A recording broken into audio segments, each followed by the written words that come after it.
तो हम गाड़ी छोड़ेंगे वोट के बाद। अब अपनी ये तो मेरा स्वागत कर रहे हैं। और नहीं तो हम वो करवाएंगे, वो भी करवाए ये कर की अगुवाई करने वाले सभी ब्राह्मण समाज के सर्वश्रेष्ठ बुद्धिजीवी, मेरे चाचा ताऊ, मेरे भाई, मेरे साथियों को हाथ जोड़ करके जय बाबा परशुराम जी की। देखिए, अभी मुझे थोड़ी देर पहले ही पता चला कि यहाँ पर मीटिंग है। यहाँ से मुझे बताया गया भाई जी के द्वारा, भाई जी के द्वारा, भाई जी के द्वारा, तीनों भाई हमारे बड़े हैं। मैं तबीयत भी आ जाओ भाई, फोटो हो गया हो एक साइड से हो जो तुम सारे अब बुला रहे हैं सारे पर बुला दो। हाँ, मुझे ना आगे कहने की जरूरत है। मैं पहले तो हिंदी में सब समझाया था, मुझे लगा कामन नाम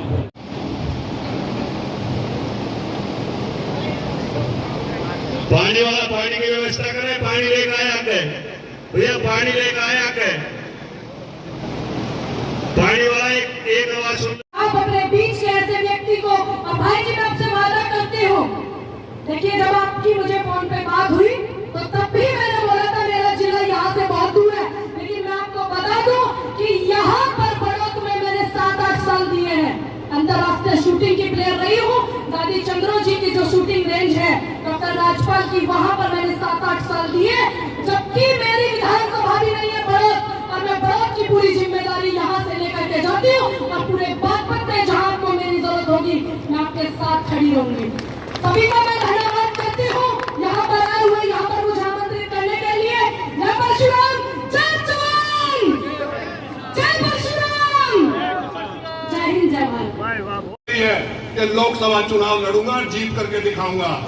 यदि आपने गद्दारी करी, यदि आपने विभीषण का काम किया, तो आपकी आने वाली नस्ल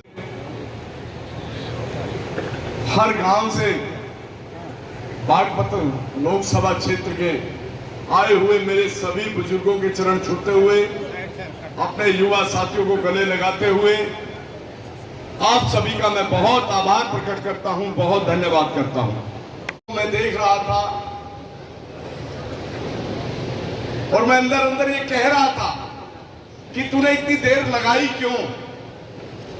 तेरी नजर पहले से बागपत पर क्यों नहीं पड़ी? वास्तविकता मैं बता रहा हूं, मैं फॉर्मेलिटी नहीं किया करता, मैं बिल्कुल सही कहता हूं। और मेरा एक नारा है बहुत बड़ा, योगेश प्रधान जी, कि जिसकी बात में फर्क उसके बाप में फर्क। ये मैं भरे मंच से कहता हूं। ये जो सभा जितनी हुई है यहाँ पे, ये भगवान परशुराम को सामने बोलते हैं ना, जिसमें पानी रखते हैं हम लोग, पलैंडी में रख देते थे कि दिवाली है भाई सुंदर लगेगा, वो गुलदस्ता हो। निश्चित रूप से आप सबका मान सम्मान किसी हालात में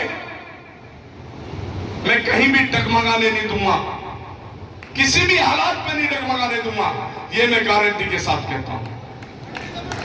आज हम ब्रह्म समाज में जब हमने जन्म लिया तो कई बार हमसे जब चर्चाएं होती है तो हम कहते हैं कि यार ये हमारा समाज जो है चारों तरफ भागता है, चर्चाएं करते हैं। लेकिन आज हम उसी स्टेज पे बैठे हैं, ये भी कहने में कोई गुरेज नहीं है कि ये 36 बिरादरी हमारा सम्मान करती हैं।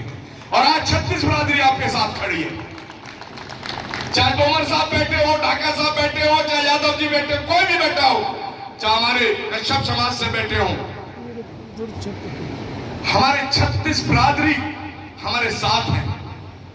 जब हम सब को साथ लेके गुलदस्ता बनाने का काम कर रहे हैं, हम कोई एक फूल उगाने का काम नहीं कर रहे हैं, हम गुलाब की खुशबू नहीं ले रहे हैं, हम कनेर की खुशबू नहीं ले रहे हैं, हम तो सब फूलों को एकत्रित करके गुलदस्ता बनाना चाहते हैं, जिसमें हिंदू, मुस्लिम, सिख, ईसाई सारे लोग एकत्रित हो और वो गुलदस्ता सज के तैयार हो जाए, गारंटी से कह रहा हूं। और जहां तक समाज की बात आती है, मैं समाज के लिए एक ही सिर्फ उदाहरण देना चाहता हूं कि जब प्रकृति अपने चरम पर थी और संस्कृति को आगे बढ़ाना था, तो शंकर भगवान ने सबको बुलाया कि वे संस्कृति बढ़ेगी कैसे आगे। आप ये अच्छी तरीके से जानते हैं कि ब्राह्मण समाज को बुद्धिजीवी क्यों कहा गया? इसलिए कहा गया क्योंकि जितने भी टीचर पहले होते थे वे ब्राह्मण समाज में से होते थे, और उनमें कोई भी टीचर ऐसा नहीं होता था जो कमरे में बैठ के ये कह दे कि तू ब्राह्मण का बच्चा नहीं है, मैं तुझे नहीं पढ़ाऊंगा, तू जाट का बच्चा नहीं है, मैं तुझे नहीं पढ़ाऊंगा, तू।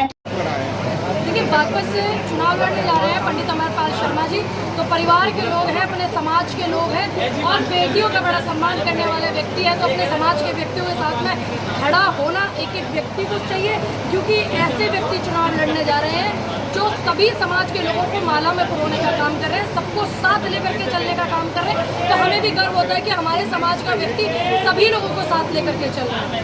बागपत से आपका क्या जुड़ाव रहा है? देखिए, मैं शूटिंग की प्लेयर रही हूँ, सभी को भली बात यहाँ से सब जानते हैं।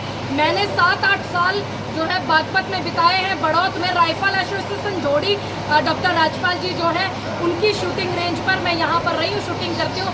भली बाती साझा 84 को भी जानती हूँ, आसपास के क्षेत्र को भी जानती हूँ, चाहे वो छपरौली हो, बदरखा हो, बागपत हो, बड़ौत हो, तमाम जितना इधर का क्षेत्र है मैं एक एक गाँव को पर्सनली जानती हूँ। और आज भी हर गांव में से 1-2 व्यक्ति जो है मेरे पर्सनल कांटेक्ट में भी है, क्योंकि इतना समय एक परिवार में बिताया है तो वहाँ पर एक रिश्ता आपका जुड़ाव रहना चाहिए।